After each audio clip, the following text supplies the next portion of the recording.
Hello there, gang, and welcome to Displaying-Model-Behaviour, the Earth's mightiest video podcast. So take off your pants, crack a beer, let's talk about the nerdy news that you need to know about. It's the only news that matters, it's good news. And on today's show, Batman gets devastated, Dan Yun is called out, and the streets are about to rage on the big screen. But as you know, here at Model Behaviour, action figures always come first. Or sometimes, not at all. Wait, am I Irish in the comics? I'm gonna go with Irish. So let's talk about them. Oh my goodness, it has been such a long time since I did one of these episodes. There's too much, just too much news to talk about to include all of it. So I'm kind of just like drawing a line. And we're going to do some of the top stories from the last couple of days, and then we'll start over. Because anything else, you guys know about it already. I'm just getting this stuff from the same websites you do. I just put my own little melody under it. So first of all, I want to tell you about marvellegends.co.uk. This is kind of cool. This is a Marvel Legends curation kind of website. This is an offshoot of Marvel Legends UK, the Facebook group, which is the Facebook group that got me into collecting Marvel Legends. And now here we are. So the folks behind that have made Marvel Legends UK, and it's just a great database, one-stop shop for all things Marvel Legends. So I highly advise you guys to go check it out. If you want to curate your collection, see what is there, what you're missing, going way back into the archives, it's a really great resource. So double thumbs up for that. And they have a list of some of the best YouTube reviewers you can go to as well. And of course, Model Behaviour is featured on there. That was actually a proviso of me talking about it. I was like, well, what are you guys going to do for me? They're like, well, we'll put a link to your channel if you want. And I was like, yep, that'll do it. I'm a pretty easy sell. So yeah, go check out marvellegends.co.uk. And speaking of Marvel Legends, Dan Yun gets called out. Yep, finally, it had to happen by yours truly, of course, the man who's not afraid to ask the tough questions. Let's take a look at the footage. I don't want to take up too much of your time then, because you've got so many folks here, but I did have a bone to pick with Dan Yun since I knew that he was going to be on, all right? Oh. And look, I got It was a good try. No, so much heat on my channel for doing an interview with the man himself, and it was, why did you ask him any proper questions? Where were the hard balls? Well, you know what? I got one for you, Dan. So strap yourself in, okay? Just to make all of my fans happy. All right. This I'm gonna lay it out to you. And quite frankly, I don't care if I alienate myself because it's time. All right, Dan, give it to me straight, okay? Are you a dog or a cat person? Oh man, that's a very easy question for me because I love dogs, and no offense to anybody who I don't dislike cats. It's just I'm a dog. I would consider myself a dog person. you gotta prioritize, man. You gotta prioritize. Now, look, you know what? You got to pick a side. I respect that. Not even any hesitation at all. That's leadership right there. That's the kind of thing you learn in the military. I was listening before. That's it. It's do or die. Boom, dog. No hesitation. That's Speaking of no hesitation, Dan. When is this happening in Marvel Legends form? All right. Okay. I'm gonna go full pro wrestling here, Mr. Cameraman. Yeah, give me a full screen. Give me a wide shot. All right. Why isn't this? Huh? Put this on my shelf, Dan. I'm begging you. I'm calling you out right now, pal. Get your spider side too, Dave. Come on, shoot for the moon. Well, I mean, come on, it's a given, isn't it? I mean, if we're doing Kane, we're going to do the full line, aren't we? We're going to do Spider-Side, we're going to do 90s Jackal, we're going to do Judas Traveler, we're going to army build the Scryers. Yeah, who exactly? I'm calling you out, Dan. How familiar are you with the Clone Saga? Where's Cyber Hobgoblin, all right? You love retooling old figures. Whack some extra bits on the Hobgoblin. Give the people what they want, Dan. I would buy all of those. There you go. Hunter, baby. I think from now on, Dan should just be like, I like dogs. Yeah. Okay, so called out might be a little bit of an exaggeration. I just wanted to include that because I thought it was kind of cute. That was actually it wasn't a 24-hour live stream. It was a 27-hour, I think, live stream that fellow YouTuber and also comic book artist and all-round good brother Dave Wonder was doing for charity. God bless him, raised a huge amount of money, had a whole ton of people on, and I got to gate crash it for 5 minutes and make it all about me. And really, That's what charity is all about. So double thumbs up to Dave for doing that, and thank you, Daniel, for being a good sport as well. Right, on to the rest of the news. Holy cheese and crackers. McFarlane DC, they are really trying hard to get me to buy more of their figures. And you know what? It might be working because they're delving hard into the mid-90s. And that's my jam, man, even for DC. They have listed off so many upcoming figures. Let's just do a quick run through of them. Most of these are just previews. First of all, we've got Superboy, mid-90s Superboy. This is a character who, stop me if I'm wrong, is a combination of Clark Kent and Lex Luthor's DNA. It's like if the two of them had a baby.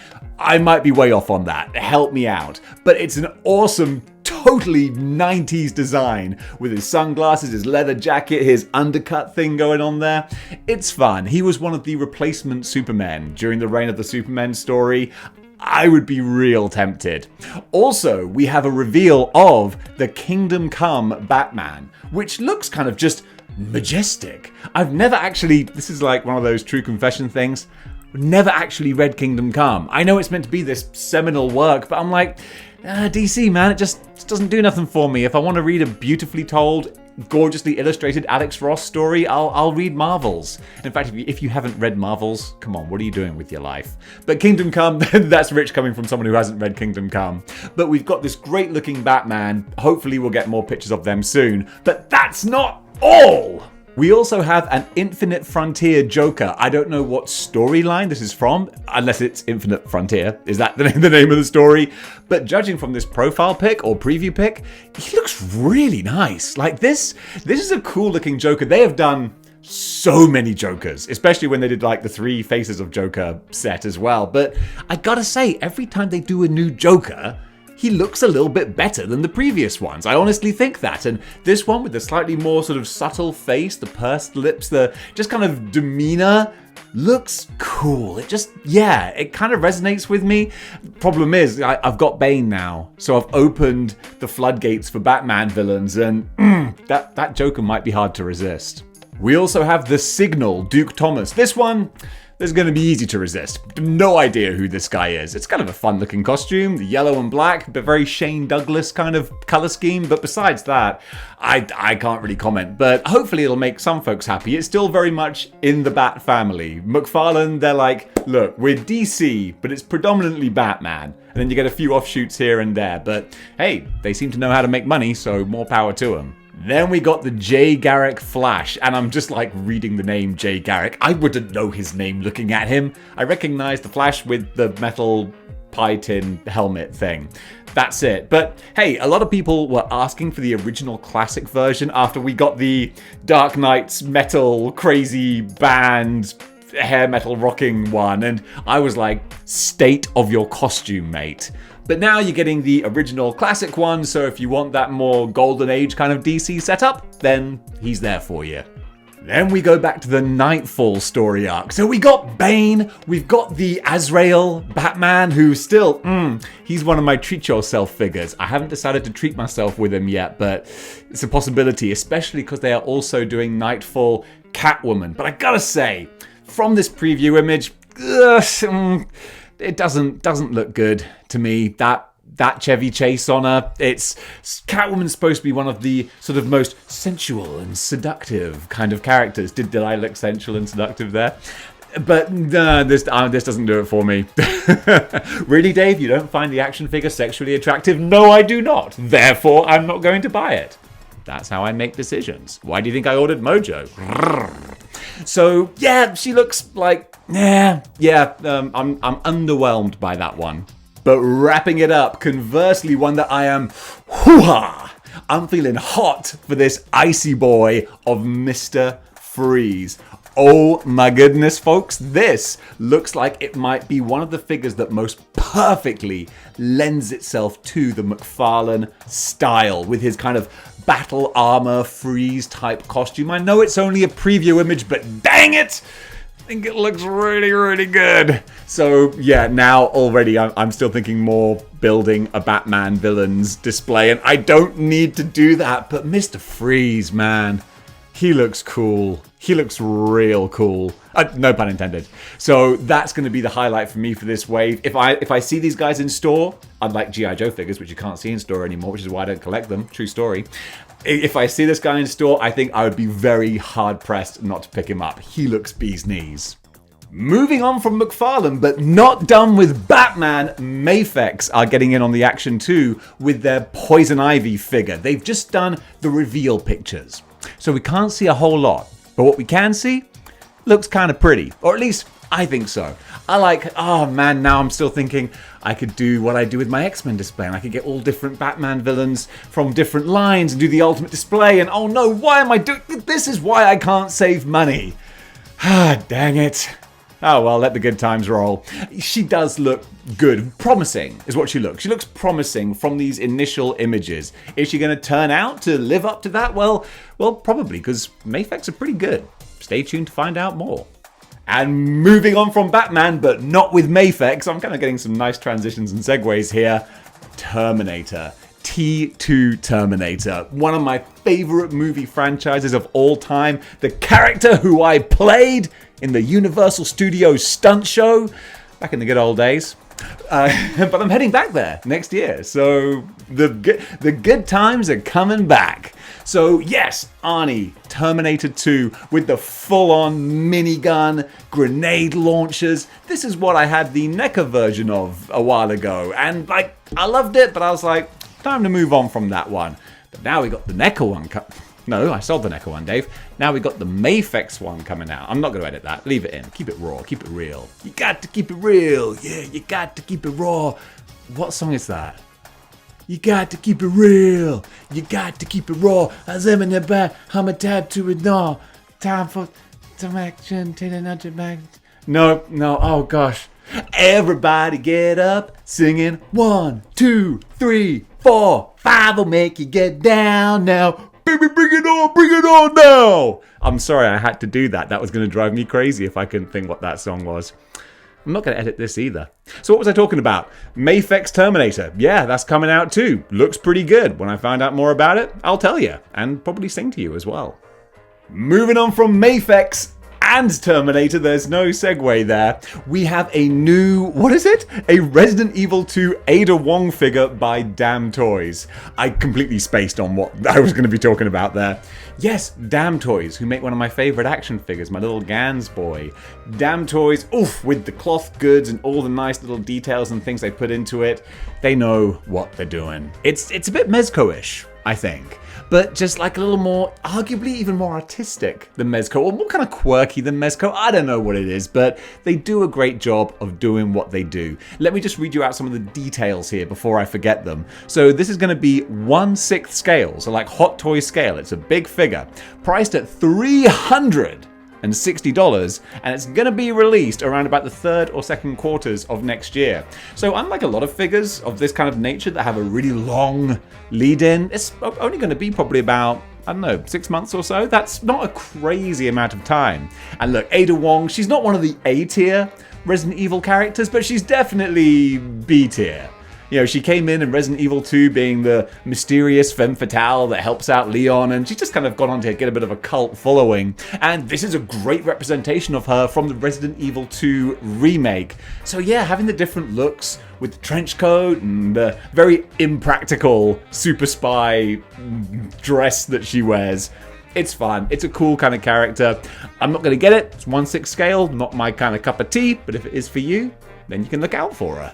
Oh my goodness, Super 7 have just unveiled their King Conan figure and the chair, the throne that you can get to go with him. And I'm not a huge fan of Conan, but man, I'm a huge fan of this particular figure because it looks beautiful, looks really, really good. Super 7, they impress me. I still don't own a Super 7 figure, but every time I see them releasing like new stuff or announcing things, they just yeah, they never cease to impress. They really do. I was kind of taken by their Ninja Turtles line and their Warner Brothers line and all that kind of stuff. But this Conan, he looks the businessman. He looks very impressive. So he should be, because he carries a reasonable price tag along with the throne as well.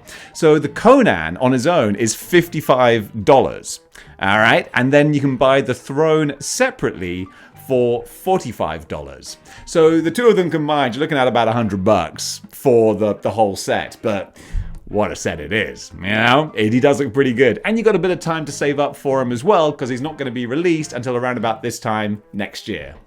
And what kind of a news show would it be without a little bit of Marvel Legends? And we have the new blue and yellow Gambit, who has been revealed. And, it is what it is, I suppose. We all knew or hoped that they were going to complete the yellow and blue team. That seemed pretty obvious that they were going to fill in all of those gaps. So Gambit makes perfect sense. You need him there, and his look fits the look of the X-Men 275, I think it was. So yeah, it's fine. It is what it is. It fills a gap, but I mean, nothing to get too excited about, I don't think. But if you are excited, then awesome. Go and share that with the world. Speaking of not getting too excited, we have seen the packaging for the X-Men Villains 5-pack. Shout out to Rectangular for calling that one. There you go, it's all come to fruition. And the 5-pack artwork is really underwhelming. I don't think it's bad artwork. The artist is talented, but it's like, what kind of pose do you want to have these characters in? And it's like Hasbro went, I don't know, just standing there or something. And the artist was like, got it, just standing there. Literally it. It reminds me of The Simpsons. Krusty visits relatives in Annapolis, Maryland. Krusty poses for trading card photo. He seems to be running a little low on ideas. So you can get this box set. It's not up for pre-order yet, I don't think. But when it is, well, I'll probably let you know on here. Or if not, you'll find it yourself. Like, I'm not your dad. I can't do everything for you, all right? It's time that you are self-sufficient. You know, I'm just playing. Monkey Fiction and Big Bad Toy Store are bringing us Monster Force. This is something that came out of nowhere for me. It might have been rumored and spoken about by loads of people before, but for me, this is brand new news. Just boom, drop this thing, Monster Force. And you know what? They look really good. So this is kind of a Big Bad Toy Store kind of exclusive collaboration thing that they're doing. They've worked together on projects before, doing these kind of business collaboration things. So now they're doing Monster Force, but it doesn't require any kind of minimal backing or Kickstarter or anything like that. It's good to go. And these guys look awesome. I mean, this is going to give G.I. Joe and Valorverse a run for their money. I'm sure I'm not the first person to say that, because it's that similar kind of military aesthetic, but Monster Force is getting a bit more fantastical, and I really like that. They're going for a kind of a First World War military kind of look and feel, and then incorporating these different classic monsters. There's a lot of fun to be had there, because the First and Second World War kind of imagery and iconography, it's kind of creepy and scary for obvious reasons. And it works really well with like militaristic armies and stuff. Like, it just looks kind of cool and sinister and very toyetic. So incorporating that with a whole bunch of mythical creatures as well, wolves and vampires and all sorts of stuff, I could see myself really getting into this. I'm going to try not to, because it's like another line to go bonkers with, and I'm about to move countries, so I can't start pre-ordering stuff I won't be here to collect. So you know what? I'll let it pass me by, but I will watch with a very keen eye, because I think these look wicked. Storm Collectibles have shown images of their new Samurai Showdown. Let me try and get this here. Samurai Showdown 6... Rasetsumaru figure. I've never played Samurai Showdown, could you tell? But this guy looks like fun. He's a big purple dude with a sword. I can't really tell you much more than that. I don't know much more than that about him.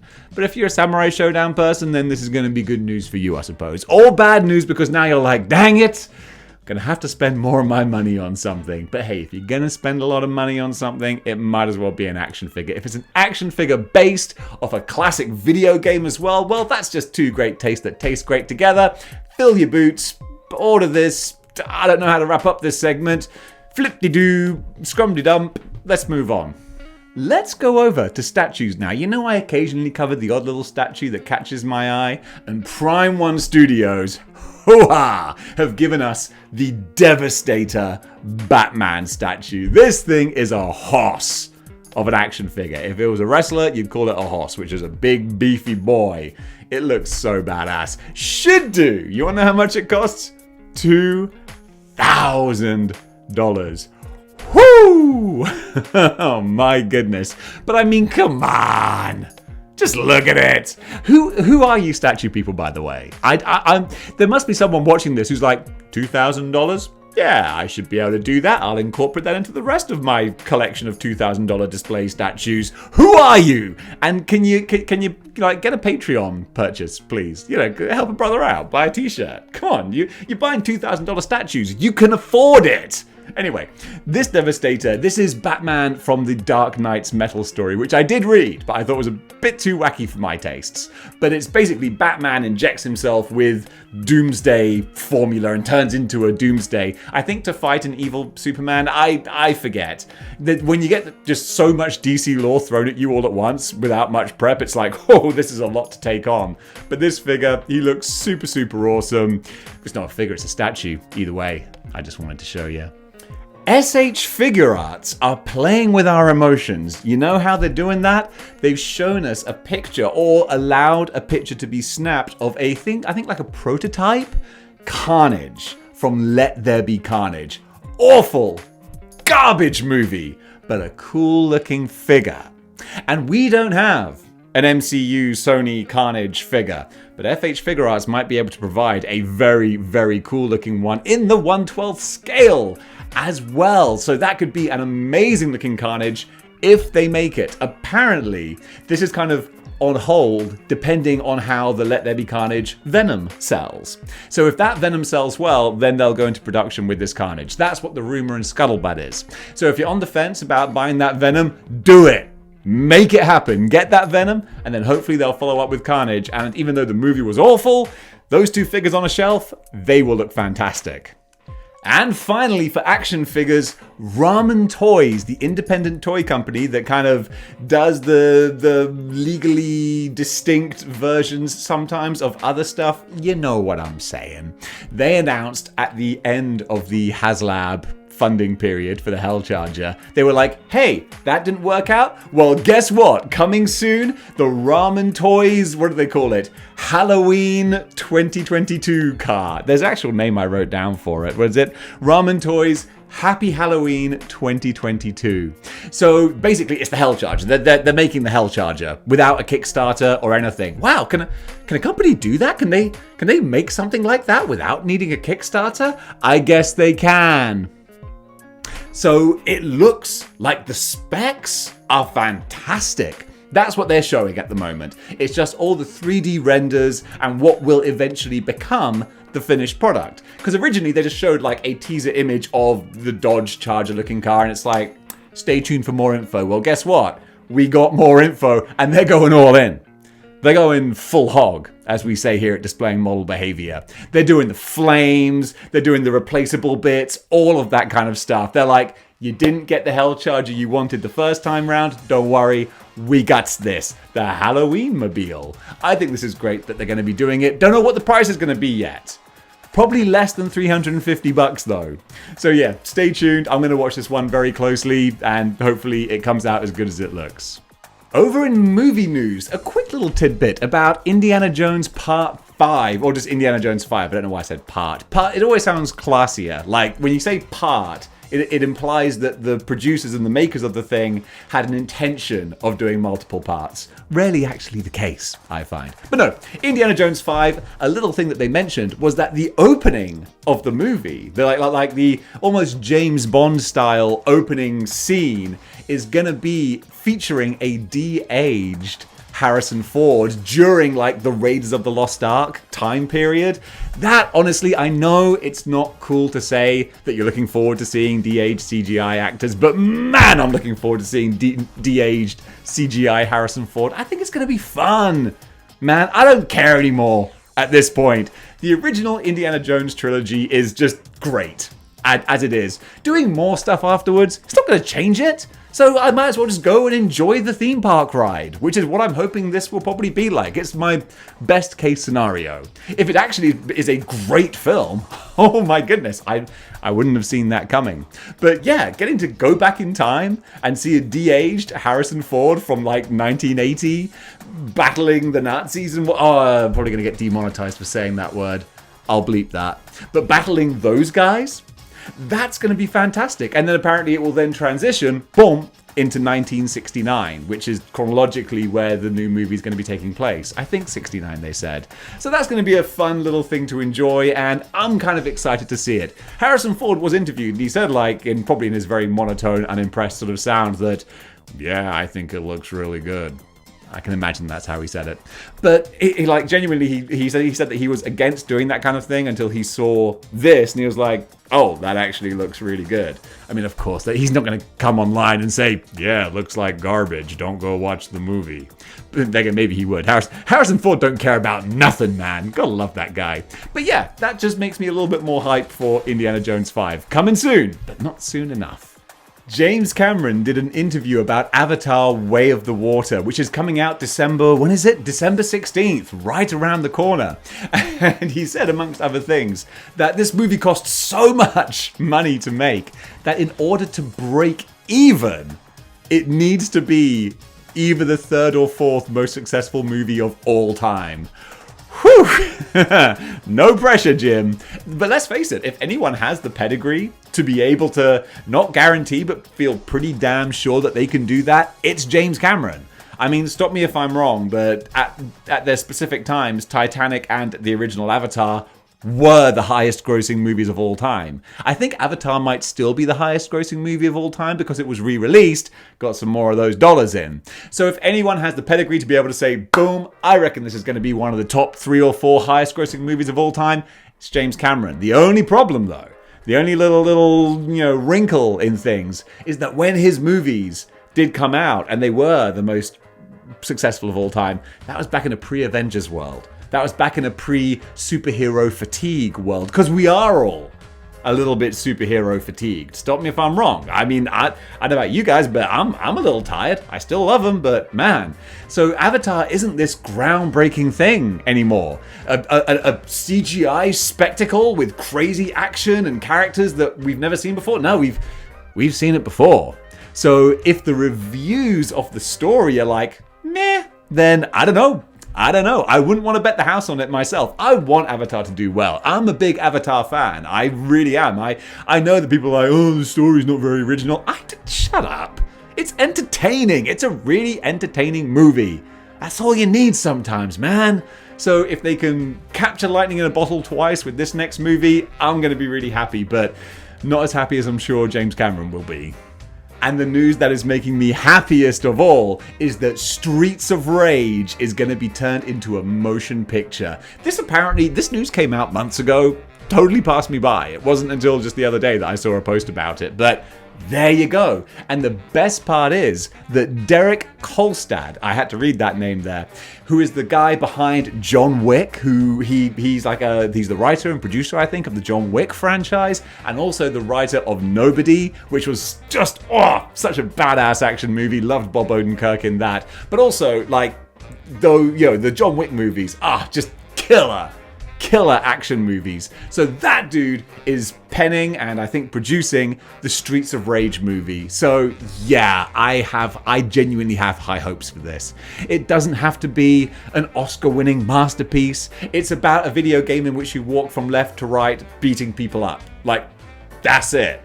But if we can get Axel, Adam, Blaze on the big screen, especially if they do lean into the sci-fi of the story as well a little bit, I don't know what they're going to do. But if we can get more John Wick style action with a Streets of Rage palette on it, oh me meow, that is going to be so freaking cool. No word on release date or anything. I'm guessing maybe late next year. I don't know.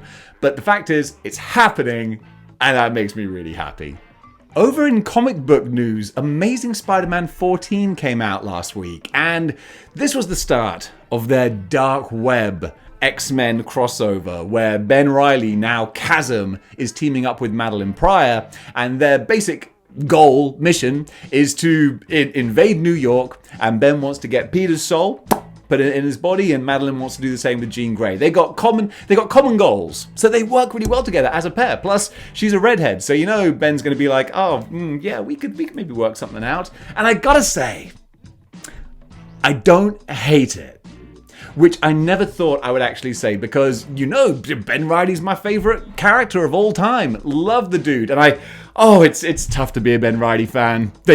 Marvel are not happy unless they are destroying his character. So when they made him a full-on villain, I was like, really? Are we doing that? But I got to admit, in this story, they've basically turned him into like the Halloween version of Spider-Man, even going so far as to turn his girlfriend, who's, I forget her name, but they've turned her into a superpowered Halloween type character as well, Hallows Eve, and she has a gimmick, it looks like, with different masks and stuff. Kind of fun. Like, I love Halloween, I love Spider-Man, and now we've got like a Halloween ooky spooky version of Spider-Man. Look, if we're never gonna get Ben Reilly classic back, I can accept that. So at least they're doing something fun with him. I kind of like this, in spite of myself. Would I prefer he was the actual Ben Reilly from the 90s? Of course I would. But we're not going to get that. So if we get ooky spooky Ben Reilly, I think I could maybe get on board. And finally, just wanted to shout out something kind of cool. A gentleman by the name of Jeff Tucker, I think, posted onto the interwebs pictures of his 3D printed 1/12 scale X-Men Blackbird, and holy potatoes, that thing looks amazing. So many people have been saying that the next HasLab should be a Blackbird jet. For me, I'm not that fussed, but like just seeing this actual creation here, man, hats off to you, buddy. That is incredible. The fact that it can sit all those X-Men inside, it really is just so badass. And it's funny, I mean, even at that size and scale, being able to fit all those characters, it's still not quite like as big as a Blackbird would have to be, like if it was true 1/12 scale, but that would still be massive. That's the reason why it's not like an ideal HasLab, really, because it would still need to be scaled down to be practical. But oh my goodness, for something that you've made, no, actually I was going to put the caveat of saying of something that you've made, it's really impressive. Nah, just of anything. This is really, really impressive.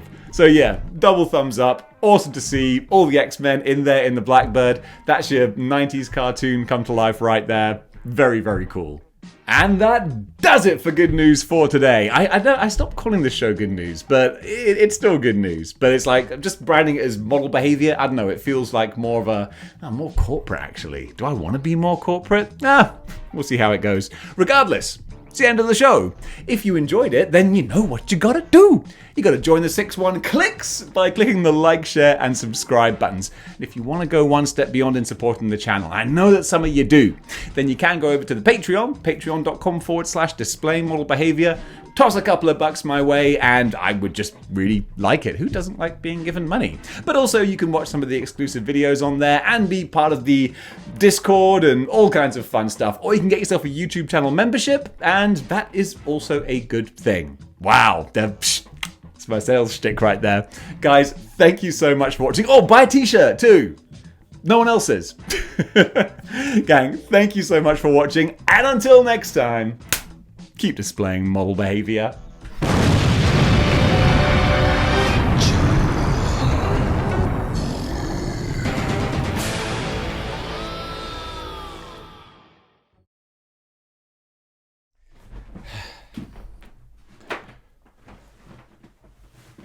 Who fell? I heard that.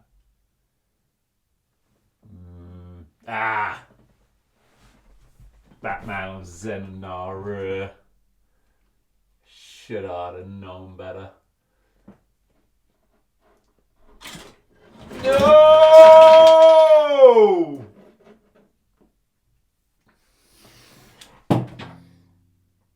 Mwah, mwah, mwah.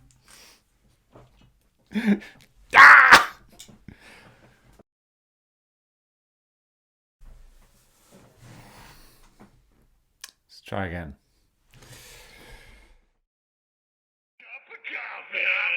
Cup of coffee, big time coffee.